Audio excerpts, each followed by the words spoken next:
નમસ્કાર.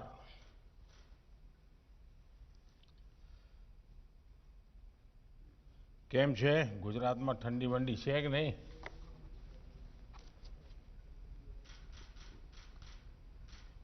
गुजरात के राज्यपाल आचार्य देवव्रत जी,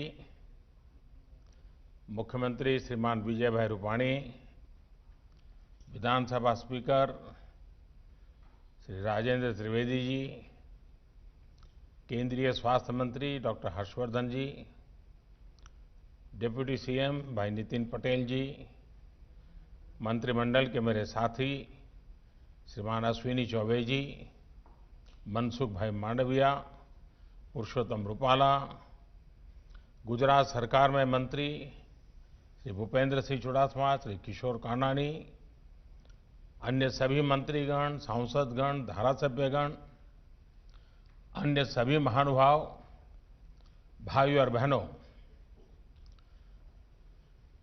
नया साल दस्तक दे रहा है।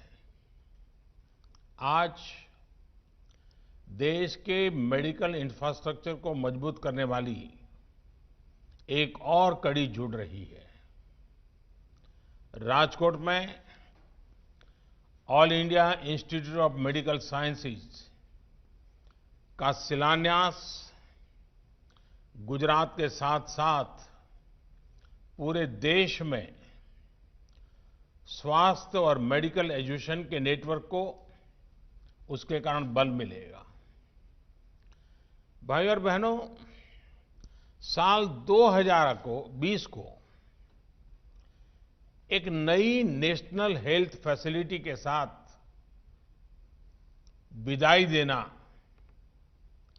इस साल की चुनौतियों को भी दर्शाता है और नए साल की प्राथमिकताओं को भी स्पष्ट करता है। ये साल पूरी दुनिया के लिए स्वास्थ्य के रूप में अभूतपूर्व चुनौतियों का साल रहा है। इस साल ने दिखाया है कि स्वास्थ्य ही संपदा है। ये कथा हमें हमारे पूर्वजों ने क्यों सिखाई है, ये हमें बार बार क्यों रटाया गया है, ये 2020 ने हमें भली भांति सिखा दिया। स्वास्थ्य पर जब चोट होती है तो जीवन का हर पहलू बुरी तरह से प्रभावित होता है और सिर्फ परिवार नहीं, पूरा सामाजिक दायरा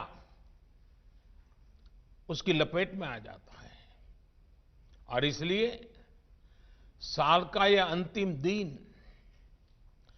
भारत के उन लाखों डॉक्टर्स, हेल्थ वॉरियर्स, सफाई कर्मियों, दवा दुकानों में काम करने वाले और दूसरे फ्रंटलाइन कोरोना योद्धाओं को याद करने का है, जो मानवता की रक्षा के लिए लगातार अपने जीवन को दांव पर लगा रहे हैं।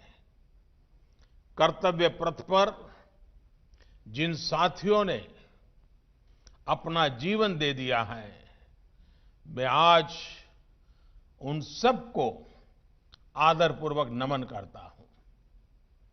आज देश उन साथियों को, उन वैज्ञानिकों को, उन कर्मचारियों को भी बार बार याद कर रहा है, जो कोरोना से लड़ाई के लिए जरूरी मेडिकल इंफ्रास्ट्रक्चर तैयार करने में दिन रात जुटे रहे हैं। आज का दिन उन सभी साथियों की सराहना का है, जिन्होंने इस मुश्किल दौर में गरीब तक भोजन और दूसरी सुविधाएं पहुंचाने में पूरे समर्पण के साथ काम किया। इतना लंबा समय, इतनी बड़ी आपदा, लेकिन ये समाज की सामूहिक संगठित ताकत, समाज का सेवा भाव समाज की संवेदनशीलता, उसी का नतीजा है कि देशवासियों ने किसी गरीब को भी इस कठिनाई भरे दिनों में रात को भूखा सोने नहीं दिया। ये सब नमन के पात्र हैं, आदर के पात्र हैं। साथियों, मुश्किल भरे इस साल ने दिखाया है कि भारत जब एकजुट होता है तो मुश्किल से मुश्किल संकट का सामना वो कितनी प्रभावी तरीके से कर सकता है।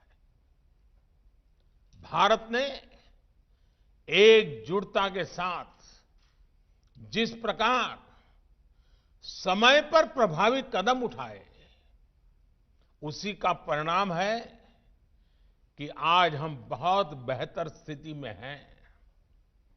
जिस देश में 130 करोड़ से ज्यादा लोग हों, घनी आबादी हो, वहां करीब करीब 1 करोड़ लोग इस बीमारी से लड़कर जीत चुके हैं।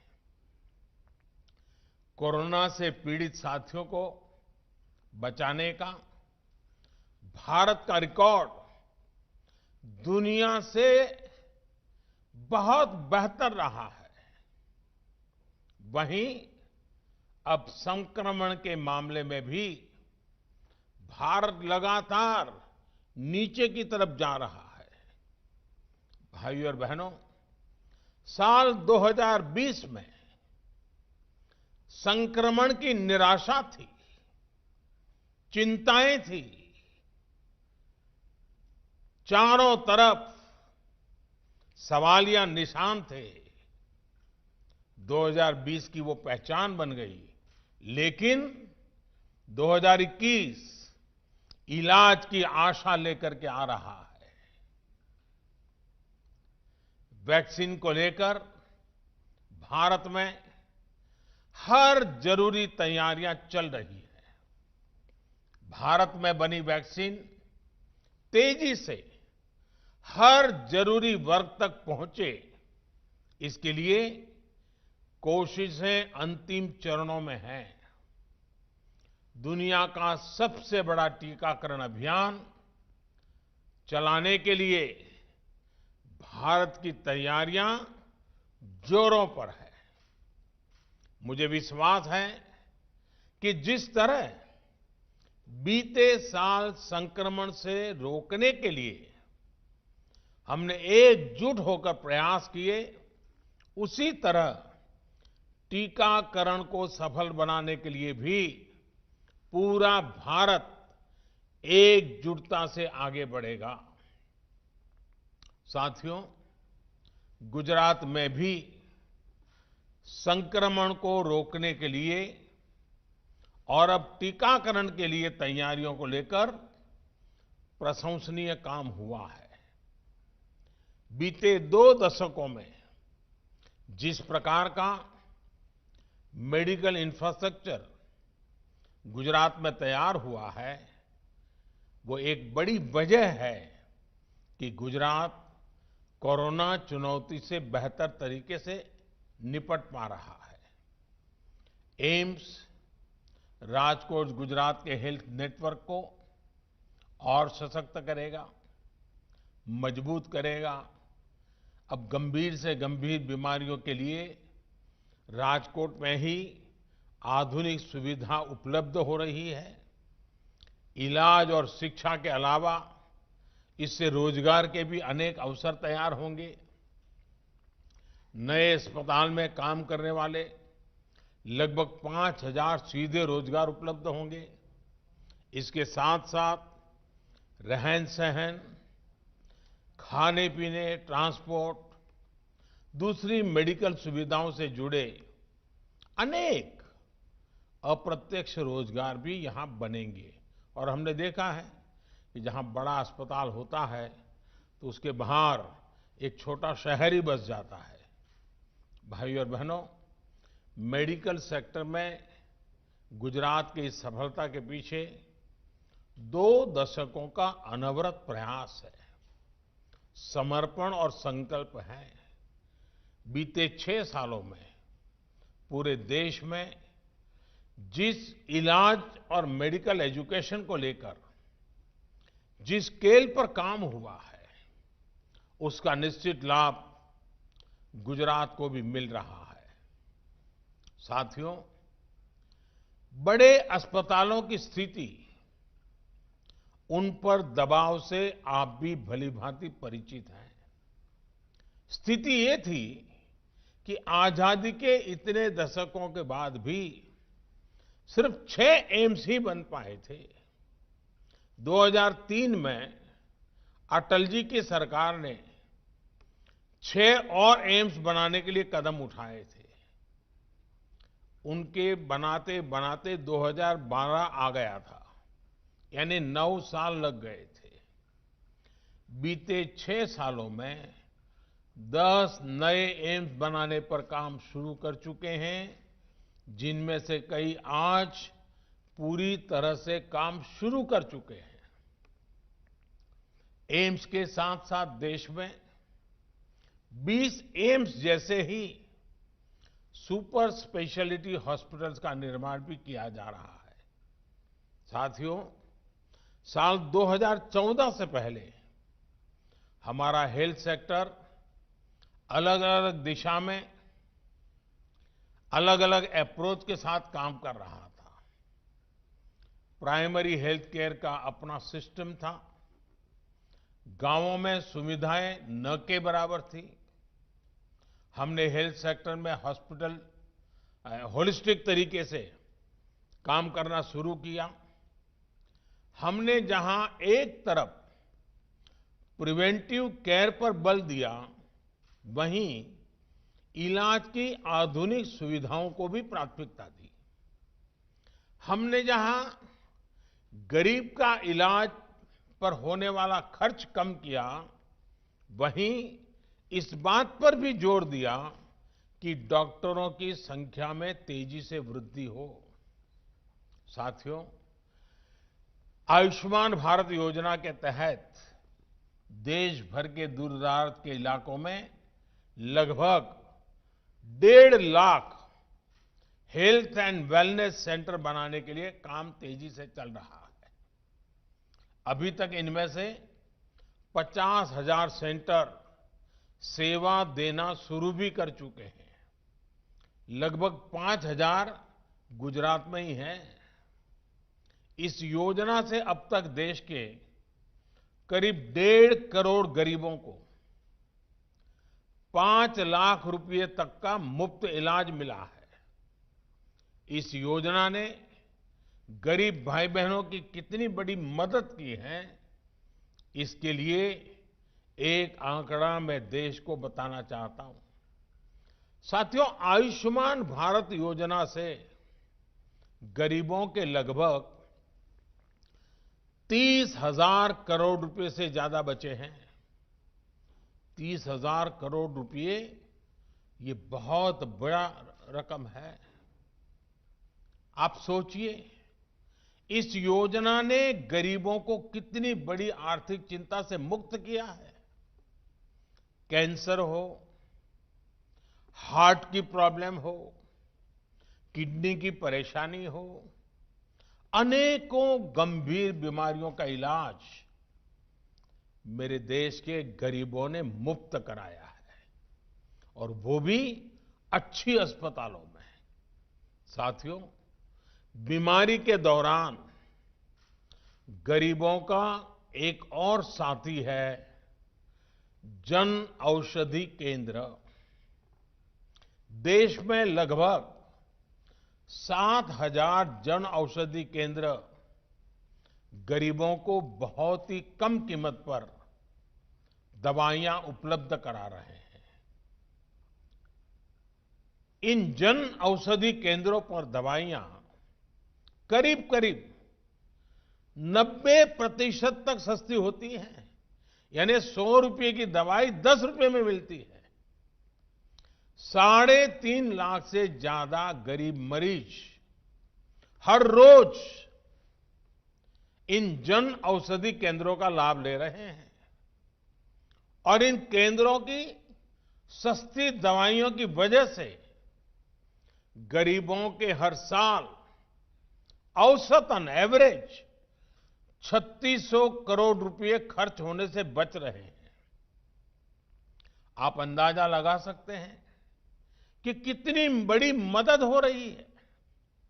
वैसे कुछ लोगों के मन में सवाल उठ सकता है कि आखिर सरकार इलाज का खर्च कम करने, दवाइयों पर होने वाले खर्च को कम करने पर इतना जोर क्यों दे रही है? साथियों, हम में से अधिकांश उसी पृष्ठभूमि से निकले लोग हैं। गरीब और मध्यम वर्ग में इलाज का खर्च हमेशा से बहुत बड़ी चिंता रहा है। जब किसी गरीब को गंभीर बीमारी होती है तो इस बात की संभावना बहुत ज्यादा होती है कि वो अपना इलाज कराए ही नहीं। इलाज के लिए पैसे ना होना, घर के अन्य खर्च, अपनी जिम्मेदारियों की चिंता, व्यक्ति के व्यवहार में ये बदलाव ला ही देती है। और हमने देखा है, जब गरीब बीमार हो जाता है, पैसे नहीं होते हैं, तो वो क्या करता है? दोहरे धागे की दुनिया में चला जाता है, पूजा पाठ की दुनिया में चला जाता है। उसको लगता है शायद वहीं से बच जाऊंगा, लेकिन वो इसलिए जाता है, हम ये न कहें कि वो अंधश्रद्धा है, वो इसलिए जाता है कि उसके पास सही जगह पर जाने के लिए पैसे नहीं हैं, गरीबी उसको परेशान कर रही है। साथियों, हमने ये भी देखा है कि जो व्यवहार पैसे की कमी की वजह से बदल जाता है, वही व्यवहार जब गरीब के पास एक सुरक्षा कवच होता है तो वे एक आत्मविश्वास में बदल जाता है। आयुष्मान भारत योजना के तहत गरीबों का इलाज, लोगों की इस चिंता, इस व्यवहार को बदलने में सफल रहा है, जिसमें वो पैसे की कमी की वजह से अपना इलाज कराने अस्पताल जाते ही नहीं थे। और कभी-कभी तो मैंने देखा है कि घर के जो बुजुर्ग हैं, ज्यादा बुजुर्ग नहीं, 45-50 साल की आयु, बड़े व्यक्ति, वे इसलिए बीमार दवाई नहीं कराते, वो कहते हैं कर्ज हो जाएगा तो सारा कर्ज बच्चों को देना पड़ेगा और बच्चे बर्बाद हो जाएंगे। बच्चों की जिंदगी बर्बाद न हो, इसलिए कई माँ बाप जीवन भर दर्द झेलते हैं और दर्द में ही मरते हैं। क्योंकि कर्ज ना हो, दर्द झेलें, लेकिन बच्चों के नसीब में कर्ज ना आए, इसलिए वो ट्रीटमेंट नहीं कराते। खास पर यह भी सही है कि प्राइवेट हॉस्पिटल जाने की तो गरीब पहले कभी सोच ही नहीं पाता था। आयुष्मान भारत के बाद अब ये भी बदल रहा है। साथियों, अपने स्वास्थ्य की सुरक्षा का एहसास, इलाज के लिए पैसे की उतनी चिंता का न होना, इसने समाज की सोच को बदल दिया है और हम इसके नतीजे भी देख रहे हैं। आज हेल्थ और वेलनेस को लेकर एक सतर्कता आई है, गंभीरता आई है। और ये सिर्फ शहरों में हो रहा है ऐसा नहीं है, अब दूसरे देश के गांवों में भी, अब ये दूर सुदूर हमारे देश के गांवों में भी ये जागरूकता हम देख रहे हैं। व्यवहार में परिवर्तन के ऐसे उदाहरण अन्य क्षेत्रों में भी नजर आ रहे हैं। जैसे शौचालयों की उपलब्धता से लोगों को स्वच्छता के लिए और जागरूक किया है। हर घर जल अभियान लोगों को स्वच्छ पानी सुनिश्चित कर रहा है, पानी से होने वाली बीमारियों को कम कर रहा है। रसोई में गैस पहुंचने के बाद न सिर्फ हमारी बहन बेटियों का स्वास्थ्य सुधर रहा है, बल्कि पूरे परिवार में एक सकारात्मकता की सोच आई है। ऐसे ही प्रधानमंत्री सुरक्षित मातृत्व अभियान के गर्भवती महिलाओं को रेगुलर चेक आपके लिए प्रोत्साहित किया है और चेकअप के कारण उनको पहले से गंभीरता की तरफ इंगित कर दिया जाता है। इसका लाभ ये हो रहा है कि गर्भावस्था के दौरान जो कॉम्प्लिकेटेड केसेस होते हैं वो जल्दी पकड़ में आते हैं और उनका समय पर इलाज भी होता है। वहीं प्रधानमंत्री मातृ वंदना योजना के द्वारा ये सुनिश्चित किया जा रहा है कि गर्भवती महिलाओं को पर्याप्त पोषण मिले, देखभाल मिले। पोषण अभियान ने भी उनमें जागरूकता बढ़ाई है। इन सारे प्रयासों का एक बहुत बड़ा लाभ ये मिला है कि देश में मैटरनल मोर्टेलिटी रेट, माता मृत्यु दर पहले के मुकाबले काफी कम हो रहा है। साथियों, सिर्फ आउटकम पर परिणाम पर ही फोकस करना काफी नहीं होता है। इम्पैक्ट महत्वपूर्ण है, लेकिन इम्प्लीमेंटेशन भी उतना ही महत्वपूर्ण है। और इसलिए मैं समझता हूं कि व्यवहार में व्यापक परिवर्तन लाने के लिए हमें सबसे पहले प्रोसेस, प्रक्रिया में सुधार करना आवश्यक होता है। बीते वर्षों में देश ने इस पर बहुत जोर दिया गया है। इसका नतीजा यह है, हम देख रहे हैं कि देश के हेल्थ सेक्टर में जहां जमीनी स्तर पर बदलाव आ रहा है और लोगों को जो सबसे बड़ी चीज मिली है वो है एक्सेस, स्वास्थ्य सुविधाओं तक उनकी पहुंच। और मैं स्वास्थ्य और शिक्षा के एक्सपर्ट से आज ये भी आग्रह करूंगा कि वो सरकार की इन योजनाओं का बेटियों की एजुकेशन पर जो प्रभाव पड़ा है उसका जरूर अध्ययन करें।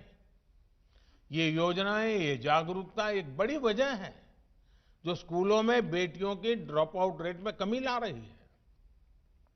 साथियों, देश में मेडिकल एजुकेशन को बढ़ावा देने के लिए भी मिशन मोड पर काम चल रहा है। मेडिकल एजुकेशन की मैनेजमेंट में जुड़ी समस्याओं में रिफॉर्म्स किए, पारंपरिक भारतीय चिकित्सा से जुड़ी शिक्षा में भी जरूरी रिफॉर्म्स किए। नेशनल मेडिकल कमीशन बनने के बाद हेल्थ एजुकेशन में क्वालिटी भी बेहतर होगी और क्वांटिटी को लेकर भी प्रगति होगी।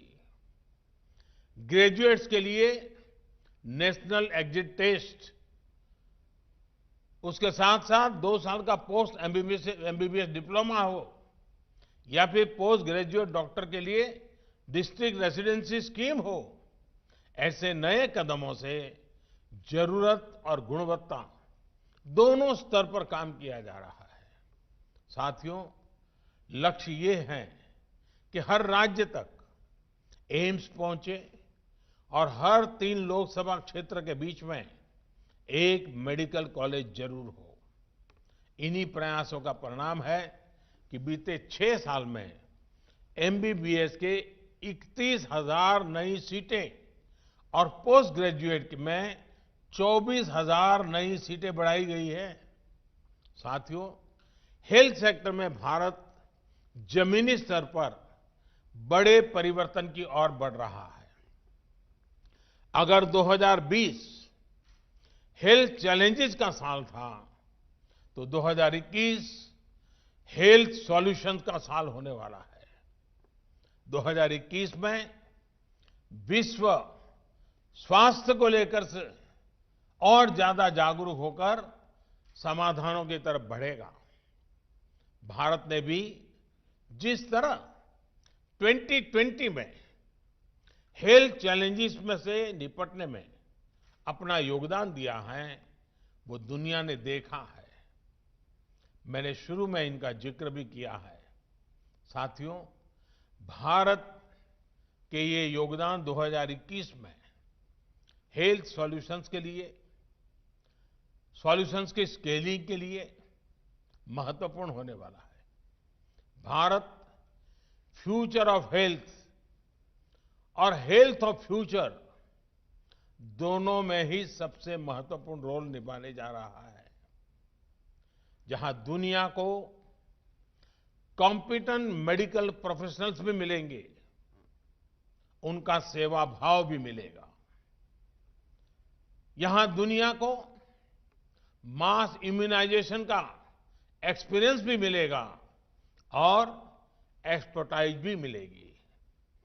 यहां दुनिया को हेल्थ सॉल्यूशंस और टेक्नोलॉजी को इंटीग्रेट करने वाले स्टार्टअप्स और स्टार्टअप इकोसिस्टम भी मिलेगा। ये स्टार्टअप्स हेल्थ केयर को एक्सेसिबल भी बना रहे हैं और हेल्थ आउटकम्स को इंप्रूव भी कर रहे हैं। साथियों, आज हम सब ये देख रहे हैं कि बीमारियां अब कैसे ग्लोबलाइज हो रही है। इसलिए ये समय की और ये समय है कि हेल्थ सॉल्यूशंस भी ग्लोबलाइज हो, दुनिया एक साथ आकर प्रयास करे, रिस्पॉन्ड करे। आज अलग थलग प्रयास, साइलोज में काम करना, ये रास्ता काम आने वाला नहीं है। रास्ता है सबको साथ लेकर चलना, सबके लिए सोचना। और भारत आज एक ऐसा ग्लोबल प्लेयर है जिसने ये करके दिखाया है।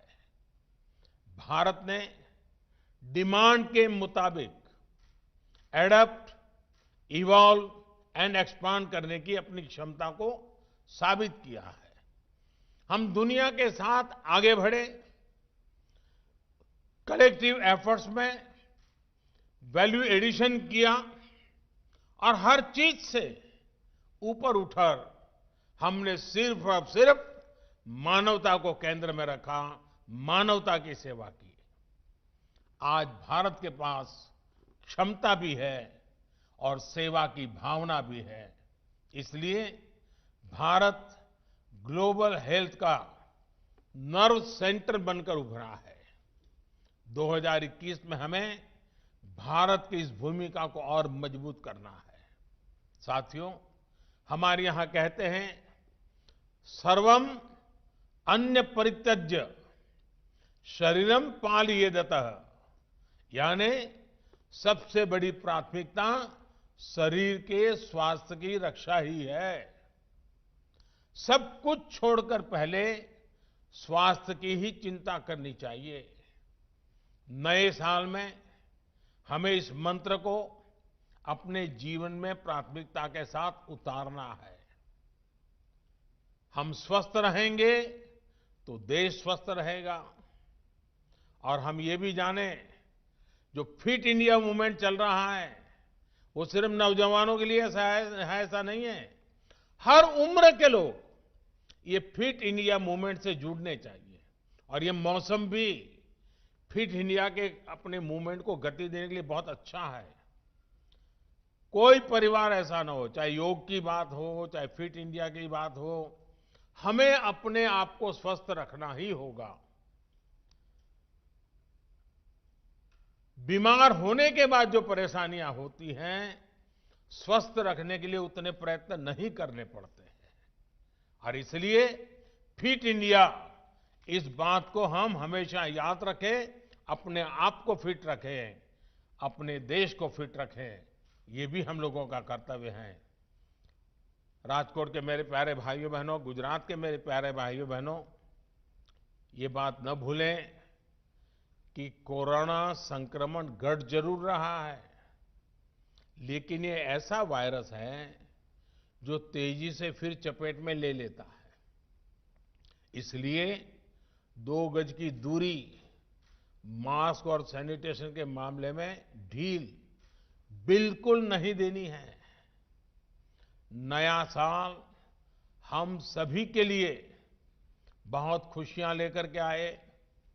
आपके लिए और देश के लिए नया साल मंगल हो, लेकिन मैं ये भी कहूंगा, मैं पहले कहता था जब तक दवाई नहीं तब तक ढिलाई नहीं, बार बार कहता था।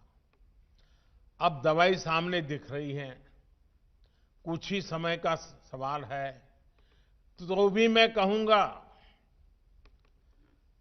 पहले मैं कहता था दवाई नहीं तो ढिलाई नहीं, लेकिन अब मैं फिर से कह रहा हूं, दवाई भी और कड़ाई भी। कड़ाई भी बरतनी है और दवाई भी लेनी है। दवाई आ गई तो सब छूट मिल गई, ये भ्रम में मत रहना। दुनिया यही कहती है, वैज्ञानिक यही कहते हैं, और इसलिए अब मंत्र रहेगा हमारा 2021 का, दवाई भी और कड़ाई भी। दूसरी एक बात, हमारे देश में अफवाहों का बाजार जरा तेज रहता है। भांति भांति के लोग अपने निजी स्वार्थ के लिए, कभी गैर जिम्मेदार व्यवहार के लिए भांति भांति अफवाहें फैलाते हैं। हो सकता है जब वैक्सीन का काम प्रारंभ हो तो भी अफवाहों का बाजार भी उतना ही तेज चलेगा। किसी को बुरा दिखाने के लिए सामान्य मानव का कितना नुकसान हो रहा है, इसकी परवाह किए बिना न जाने अनगिनत काल्पनिक झूठ फैलाए जाएंगे। कुछ मात्रा में तो शुरू भी हो चुके हैं, और भोले भाले गरीब लोग या कुछ बदइरादे से काम करने वाले लोग बड़े कन्विक्शन के साथ इसको फैलाते हैं। मेरा देशवासियों से आग्रह होगा कि कोरोना के खिलाफ, एक अनजान दुश्मन के खिलाफ लड़ाई है। अफवाहों के बाजार गर्म न होने दें। हम भी सोशल मीडिया में कुछ भी देखा बिना फॉरवर्ड न करें। हम भी एक जिम्मेवार नागरिक के रूप में आने वाले दिनों में देश के अंदर स्वास्थ्य का जो अभियान चलेगा, हम सब अपनी तरफ से योगदान दें, हम सब अपनी तरफ से जिम्मेवारी उठाएं, और जिन लोगों के लिए पहले ये बात पहुंचानी है उनमें हम पूरी मदद करें। जैसे ही वैक्सीन का मामला आगे बढ़ेगा, देशवासियों को समय पर उसकी सूचना मिलेगी। मैं फिर से एक बार 2021 के लिए आप सबको बहुत बहुत शुभकामनाएं देता हूं। અને રાજકોટના મારા ભાઈઓ બહેનોને આજે ઘણા સમય મને ફરી દર્શન કરવાનો મોકો મળ્યો છે। ખાસી મોટી સંખ્યામાં આપના બધાના દર્શન થઈ રહ્યા છે, આપના આશીર્વાદ મળી રહ્યા છે। મારા માટે દુઃખની પણ ઘડી છે, કારણ કે મારા એક અચ્છા મિત્ર ભાઈ અભય ભારદ્વાજ, એમને અમે ગુમાવી દીધા, કોરોનાને કારણે ગુમાવી દીધા। આજે જ્યારે રાજકોટ વાસીઓની વચ્ચે આવ્યો છું ત્યારે ભાઈ અભયનું સ્મરણ થવું બહુ સ્વાભાવિક છે। હું એમને આદરપૂર્વક શ્રદ્ધાંજલિ પણ આપું છું, અને ફરી એકવાર રાજકોટ વાસીઓને, ગુજરાતવાસીઓના, એમ્સ ગુજરાતના કોને કોનાના લોકો માટે છે, સૌ ગુજરાતવાસીઓને એમ્સ માટે અનેક અનેક શુભકામનાઓ, નવા વર્ષની ખૂબ ખૂબ શુભકામનાઓ। ધન્યવાદ।